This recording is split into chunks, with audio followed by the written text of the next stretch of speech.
Hello everyone, and welcome to Hopeful Moments 1. Today, we will be diving into a story that sheds light on toxic family dynamics, greed, favoritism in parenting, and how one person can stand up against parental manipulation. This story will take you through a series of shocking events, starting with the ridiculous and utterly humiliating failure of a mother trying to manipulate her son for money. What begins as an attempt at control quickly turns into an unexpected reversal, where the son outsmarts his mother, leaving her in utter defeat.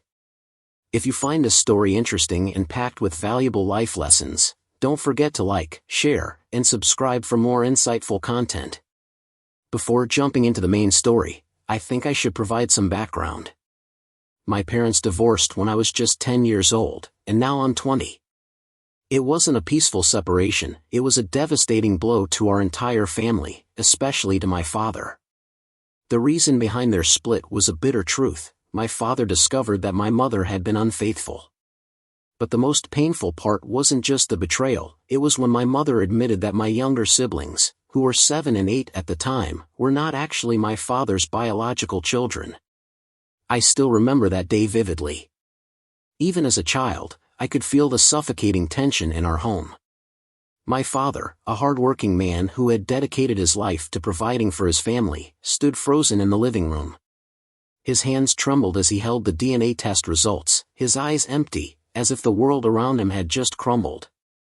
I had never seen my father cry before, but that day, he sat there for what felt like an eternity, silent, as though he was trying to swallow a pain too deep for words. When confronted, my mother showed no remorse. She coldly stated her reason for cheating. She had found a man who could give her the luxurious lifestyle she had always craved, one she could never have while being married to a farmer like my father. To her, love was secondary to material wealth. While my father spent his days working tirelessly on my grandfather's farm to support his family, my mother saw that life as beneath her. She didn't want to live on a land soaked in sweat and dirt. She wanted luxury apartments, expensive cars, lavish parties, and designer clothes. And the man she had an affair with was her golden ticket out of what she saw as a miserable existence. The divorce happened quickly, but not in the way anyone expected. My father, despite his heartbreak, fought for custody of all 3 children, including me, my brother, and my sister. But in court, my mother made a decision I will never forget. She declared that she wanted nothing to do with me. While she fought to gain custody of my 2 younger siblings, who, as it turned out, were her lover's biological children, she completely discarded me, as if I were an unwanted burden. And just like that, I stayed with my father while she, her new husband, and my siblings vanished from my life within months. From that moment, I learned a harsh lesson: family is not always defined by blood. Sometimes, the people who should love you unconditionally are the first to abandon you. At the custody hearing, my mother made a decision that left me speechless. She stood there, without hesitation, and bluntly declared that she wanted nothing to do with me. There wasn't even a moment of uncertainty, no sadness, no regret, just a cold, emotionless statement, as if I were a complete stranger with no value to her. I remember looking at my father's face. His expression was a mix of shock, pain, and fury. He had prepared himself for a legal battle to fight for me, but it turned out he didn't need to, because my mother willingly abandoned me without a second thought. She walked out of the courtroom with my 2 younger siblings, the children she claimed were her real family, while I was left behind. Just a month after the divorce was finalized, she married her lover as if she wanted to erase the past entirely. There were no phone calls, no visits, nothing. From that moment on, I ceased to exist in her world. But her deception didn't stop there. With the rise of social media, my mother started crafting the image of a perfect mother. She frequently posted glamorous family photos, luxurious vacations, extravagant parties, and snapshots of her new life with her husband and my siblings. The strange part? Every now and then, I would appear in these pictures, not because she genuinely wanted me there, but because she needed to maintain the illusion of being a loving, caring mother. I remember one rare family gathering where she forced me to take a photo with her. The moment the picture was taken and posted with some fake sentimental caption like "family is everything," she turned away and continued living her life as if I wasn't even there. I was nothing more than a prop, a tool to help her maintain her carefully curated online persona. As for my younger siblings, they never saw me as their brother. They grew up in privilege, pampered by their stepfather's wealth, while I remained on my father's farm. I heard from extended family members that they often mocked me for not having the same luxurious lifestyle, for not attending prestigious schools, for not owning the things they flaunted. I tried, at first, to build a relationship with them, to be the older brother they never had. But I soon realized they had no interest in having a brother like me. In their eyes, I was nothing more than a lowly farm boy, someone beneath them, someone they didn't respect. Their judgment wasn't just about material wealth, it was a complete rejection of me as a person. So, over time, I stopped trying. Eventually, I came to understand something crucial: family isn't always built on love and blood, it can be easily shattered by greed, deception, and shallow values. And now, let's get into the real story. Around 7:30 in the morning, the sun had just risen, casting a soft golden light over the farm. The morning air was crisp, carrying the scent of dried grass mixed with earth and the warm breath of livestock. I stood by the barn, tossing shovels of hay into the feeding trough, listening to the rhythmic chewing sounds of the cattle around me. In my ears, familiar melodies played through my old headphones, helping me ease into the day amid the usual farm work. But that peaceful moment didn't last long. From a distance, I saw my father striding toward me with firm, deliberate steps, bringing a heavy atmosphere that seemed to weigh down the space around him. The moment I looked up, he was already in front of me, his expression dark and tense. "Someone's here for you," he said in a gruff, clipped tone, unable to hide the irritation in his voice. I frowned, set my shovel down, took out my earbuds, and asked, "Who is it, Dad?" But I didn't need him to answer. The way he tossed his unlit cigarette to the ground and clenched his jaw as if holding something back told me everything I needed to know. My father wasn't someone who lost his temper easily, and there was only one person who could make him react this way: my mother. A wave of annoyance stirred inside me, but I didn't say anything. I simply took a deep breath, pulled off my work gloves, and headed toward the front yard, where an ominous feeling awaited me. I jumped down from the tractor, my rubber boots hitting the dry ground with a soft crunch, kicking up a small puff of dust under the morning sun. Brushing some mud off my jeans, I walked around the farm at a slow pace, trying to guess who this unwelcome visitor could be. Then I saw it, a brand new Porsche, parked right in the middle of the yard like some alien object that had crash-landed from another planet, completely out of place in this setting. Among the hay-strewn barns, the dirt-covered ground, and the rusting tractors with peeling paint, the sleek, gleaming car stood as an obnoxious declaration of wealth and arrogance. Behind the wheel sat my mother, a familiar figure that had never once brought me warmth. If someone asked me how I would describe her, I'd tell them to picture someone trying to do their makeup like James Charles or Jeffree Star but failing spectacularly. Thick layers of foundation, overly bright blush, and lips glossed to an artificial shine, her face was like a walking caricature. And that wasn't even the worst part. Her hair, the one thing that exposed her true nature more than anything else, was cut into the classic Karen hairstyle, with short layers in the back and long bangs in the front, dyed an eye-searing shade of bleached blonde, as if she had just dunked her head into a tub of peroxide. If there were a competition for the strongest Karen energy, she would take home the grand prize without a doubt. But the pinnacle of ridiculousness was her skin. I used to think no one could reach the same shade of orange as Donald Trump, but my mother had proved me wrong. Her spray tan was so overdone that it could make Trump look pale by comparison. I often wondered if she ever revealed her real face, or if, beneath all that makeup, her skin resembled a piece of Swiss cheese, full of holes, just like her entire facade. Taking a deep breath to steady myself, I approached the car, keeping my demeanor as polite as possible. I looked at her and gave a small nod in greeting. "Hello, Mom." But instead of responding, she wrinkled her nose, her face contorting as if I were a pile of garbage that had just rolled out of a landfill. Her eyes scanned me up and down, filled with nothing but disgust and contempt, as if my very existence was an insult to her. She stared at me from inside the car, her gaze sharp as a blade, before finally stepping out. The moment her glossy high heels touched the dusty, straw-covered ground, I could tell she had made a serious miscalculation about the terrain.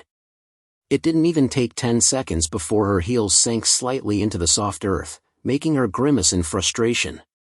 But that didn't distract her from her main goal, criticizing me. She frowned, sniffed the air as if the smell of the farm was the most revolting thing she had ever encountered.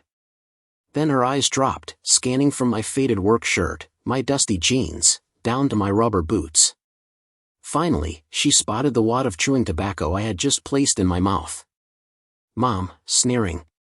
"Is this seriously all you have to wear? Look at yourself, you look pathetic. And get that disgusting thing out of your mouth. Honestly, I'm ashamed to have a son who looks like this." I stood there, arms crossed, staring at her with an expressionless face. This wasn't the first time she had insulted me, and I was sure it wouldn't be the last. Me, shrugging casually. "Well, it's work clothes, you know. Just finished up. Can't exactly wear a suit to the barn. And besides, I just put this in, hasn't even kicked in yet." I deliberately emphasized the last part, chewing lightly just to irritate her. I could see her face twist in disgust as if she had just bitten into a lemon. Me, cutting to the chase. "So, what do you want, Mom?" Around 7:30 in the morning, the sun had just risen, casting a soft golden light over the farm. The crisp morning air carried a faint mix of dried grass, earth, and the warm breath of livestock. I stood by the barn, tossing shovels of hay into the feeding trough, listening to the rhythmic chewing of the cattle around me. In my ears, familiar melodies from my old headphones played, helping me start the day with a small sense of peace amid the usual chores. But that peaceful moment didn't last long. From a distance, I saw my father's figure approaching, his stride firm and heavy, bringing with him an air of tension that seemed to weigh down the entire space. By the time I looked up, he was already in front of me, his gaze dark and tense. "Someone's here to see you," he said, his voice gruff and clipped, but laced with unmistakable irritation. I frowned, set the shovel down, removed my headphones, and asked, "Who?" But I didn't need him to answer. The moment he flicked away an unlit cigarette and clenched his jaw as if trying to suppress something, I knew. My father wasn't someone who lost his composure easily, and there was only one person who could make him react like this, my mother. A wave of irritation crept over me, but I said nothing. I just took a deep breath, peeled off my work gloves, and walked toward the front yard, where an unpleasant encounter awaited me. Jumping down from the tractor, my rubber boots hit the dry ground with a soft puff of dust rising in the morning light. Brushing off the mud on my jeans, I took my time walking around the farm, trying to guess who the uninvited guest might be. Then I saw it, a brand new Porsche, parked in the middle of the yard like some alien artifact that had crash-landed, completely out of place. Amid the straw-covered barns, dirt-streaked tractors, and worn-out farm equipment, that sleek, gleaming car was an obnoxious display of luxury and arrogance. Behind the wheel sat my mother, a familiar figure, yet never a comforting one. If someone asked me to describe her, I'd tell them to imagine a person trying, and failing, miserably, to do their makeup like James Charles and Jeffree Star. Thick foundation, overdone blush, lips glossed to an unnatural shine, it was like a walking caricature. And then there was her hair, the ultimate giveaway of her personality. The classic Karen cut, short layers in the back, long bangs in the front, bleached to an eye-searing platinum blonde. If there were a competition for the strongest Karen energy, she'd win first place without question. But the pinnacle of ridiculousness was her skin. I used to think no one could reach Trump levels of orange, but my mother had proved me wrong. Her spray tan was so over the top that even Trump himself would look pale standing next to her. I often wondered if she ever revealed her real face underneath all that makeup, or if, beneath the layers of foundation, she was just a Swiss cheese of insecurities, a perfect metaphor for someone who always hid behind a fake exterior. Taking a deep breath to steady myself, I walked toward the car, keeping my demeanor as civil as possible. I looked at her and gave a polite nod. "Hi, Mom. Instead of responding, she scrunched up her nose, her face twisting as if I were a pile of rotting garbage that had just rolled out of the junkyard. Her eyes scanned me from head to toe, filled with disgust and disapproval, as if my mere existence was an offense to her. She continued to stare at me, as if reevaluating whether there was any way I could be acceptable in her eyes. Of course, there wasn't. After a few seconds of silence, she took a deep breath, as if preparing to say something of utmost importance. Her voice dropped, attempting a tone of fake warmth. "I need you to do something for me. It's really important." I raised an eyebrow, suppressing a smirk. Anytime she tried to be nice, it was a sure sign she wanted something, for her own benefit. The only thought running through my mind was, has she joined some cult and needs me as a human sacrifice for tonight's ritual? Keeping my expression neutral, I asked, "What is it?" She placed her hands on her hips, her face growing serious, but I could see the greed glinting in her eyes. "Your sister is graduating soon, and I think you should give her the money your grandfather left you. Clearly, you don't need it." I blinked, trying to process what I had just heard. Then I let out a dry chuckle. "What do you mean? That money was left to me, for me. Why would I hand it over?" She sighed, as if I were a stubborn child refusing to listen to reason. "Because it's the right thing to do. Do you think it's fair that your grandfather denied your sister her share? That money was supposed to be hers. But because he favored you, it's up to you to fix that mistake." Ah. Now I understood. I smirked, crossing my arms, bracing for a fight I knew I wouldn't lose. So this was what she was after. It was always about money, something she had never been shy about chasing. But this time, she wasn't after her own money. She was after mine. My grandfather, a tough but fair man, had always thought about the future of his grandchildren. Before he passed, he set aside $25,000 for each of us, money meant to help us as we entered adulthood, whether for college, a car, a startup, or anything that could help build a stable future. But there was one clear condition.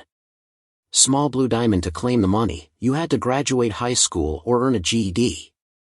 For him, this wasn't just an inheritance, it was a test of maturity and responsibility. But when my parents divorced, my mother didn't accept this. She went to my grandfather, demanding that her two other kids, my step-siblings, receive the same money, despite not being his biological grandchildren. Not only that, but she had the audacity to ask him for even more money, claiming they deserved a better life. Maybe she thought he'd cave. But she was wrong. Not only did he reject her request, but he was so angry that he moved the money originally meant for my step-siblings into my account instead. When my mother argued, he shut her down with one cold sentence. "Only my biological grandchildren will receive this money." I still remember the fury on her face when she found out. She stormed off that day, but it was obvious she never let go of that grudge. Years later, after my grandfather passed, my father added a portion of the inheritance to my savings. He told me it was to make up for everything I had endured, being abandoned by my mother, shunned by that side of the family, and having to grow up without any real support outside of him. When I graduated high school, I officially received the full amount. At first, I expected around $25,000, but with my father's contributions, my total balance ended up at $93,000. I decided to invest it in the most practical way possible. Small Blue Diamond, I spent $27,000 on a new tractor, an essential investment for the family farm. It allowed me to work more efficiently, lighten my father's workload, and, most importantly, gave me true independence. I didn't need to rely on anyone to build my own life. Small Blue Diamond, the rest, I put into savings, adding to it with each paycheck. I understood that life was unpredictable, and I needed a financial cushion to ensure I never ended up struggling the way my mother once forced me to. And now, here she was, demanding that money. Not because she truly cared about me. Not because she felt guilty for abandoning me. She only came because she wanted to take what wasn't hers, just like how she had stolen my father's happiness, torn apart my relationship with my siblings, and now, she wanted to take the money my grandfather had left for me. But that would never happen. I crossed my arms, stood tall, and looked at my mother with a calm but guarded expression. I had known what she wanted from the start, but I still wanted to see how she would try to manipulate me. Small blue diamond me, why should I give her the money? She doesn't even talk to me. She pursed her lips, eyes filled with contempt, as if I had just said something incredibly stupid. Small blue diamond mom, because it's the right thing to do. Your grandfather refused to give her the money she deserved, while she's going to college and you're not. Besides, as her older brother, you should be responsible. I let out a dry, mocking laugh, not because I found it funny, but because she had the audacity to stand here and use the word fair. Small blue diamond me, fair? You must be joking. Grandpa left the money to me, not her. If she wants money, she can ask me herself, not send you here to demand it. My mother's face darkened. She gripped the steering wheel tightly, her long red nails digging into the leather as if trying to suppress her anger. Small blue diamond mom, she doesn't need to ask you. In fact, I don't even need to ask. But because your grandfather was a terrible old man, and you don't have the decency to do the right thing, I had to come here. I felt a surge of anger rise in me, but I took a deep breath and pushed it down. She had said plenty of awful things about my grandfather before, but hearing it again still got under my skin. Small blue diamond me, isn't your husband paying for her college? So why should I chip in? She sighed, trying to regain that sickly sweet fake kindness I knew so well. Small blue diamond mom, I'm covering her tuition and housing, but she needs spending money. She shouldn't have to work some demeaning job just to have a little fun. I stared at her, trying not to laugh. Small blue diamond me, then why don't you give her some allowance? A flicker of irritation flashed in her eyes. Small blue diamond mom, because I already have so many expenses, college is expensive. Can't you help just a little? Small blue diamond me, shrugging, no, smirking, since when do you complain about things being too expensive? Haven't you always prided yourself on living lavishly? If you need more money, just tell your husband to work harder, like you did whenever you wanted something shiny. I saw pure rage ignite in her eyes.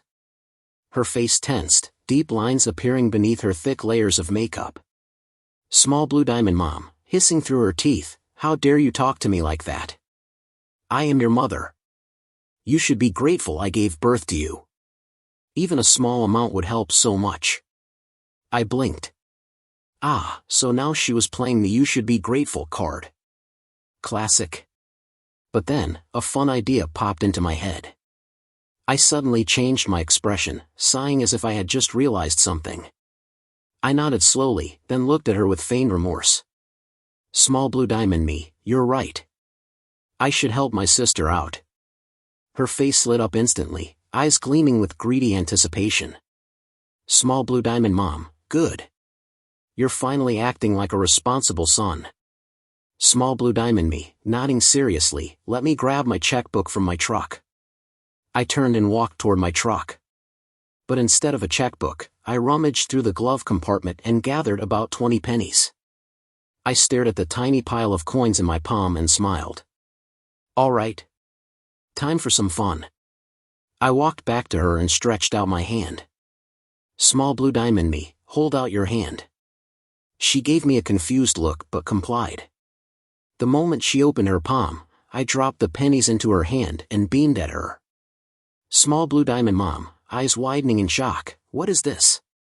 Small blue diamond me, shrugging, smiling innocently, you said any amount would help, so here you go. The horror on her face twisted into fury. She threw the coins at my chest, then slammed her hand on the car horn repeatedly, screaming like a banshee in a street fight. Small blue diamond mom, shrieking, this is not what I meant. I was talking about thousands. At that moment, a familiar voice rang out from the porch, sharp and full of authority. Shut your damn mouth, you crazy woman. I turned around to see my father standing on the porch, face red with fury. He stormed down the steps toward us, moving like a man with nothing to lose. I turned back to my mother, smirking. Small blue diamond me, you haven't thanked me yet. She gritted her teeth, her face turning an ugly shade of red. Small blue diamond mom, screw you. You will give that money to your sister. I tilted my head and gave her one last mocking look. Small blue diamond me, maybe when you decide to show your real face. Then, without another word, I turned my back on her, ignoring the blaring horn and the string of curses she spat at me. And I swore that was the last time she ever set foot here. She screamed a few more insults before peeling out of the driveway. Watching the Porsche speed away in a cloud of dust, I simply stood there, arms crossed, shaking my head. Some relationships may bear the label of family, but in reality, they are nothing more than exploitation disguised as kinship. My mother had chosen her path long ago, a path that had no place for me, and I had no reason to hold on to a bond that had already been severed a decade ago. The money my grandfather left me wasn't just an inheritance, it was a symbol of his appreciation for me, a grandson who had stayed by his side until his final moments. Money can buy many things, but it can never buy loyalty, genuine love, or respect. The greatest lesson I learned from this is that family isn't always about shared blood. It's about the people who truly love, respect, and stand by you, no matter what. My father, my grandfather, they are my family. My mother? She was someone who once held that title, but she destroyed it herself with her greed and selfishness. And the most important lesson?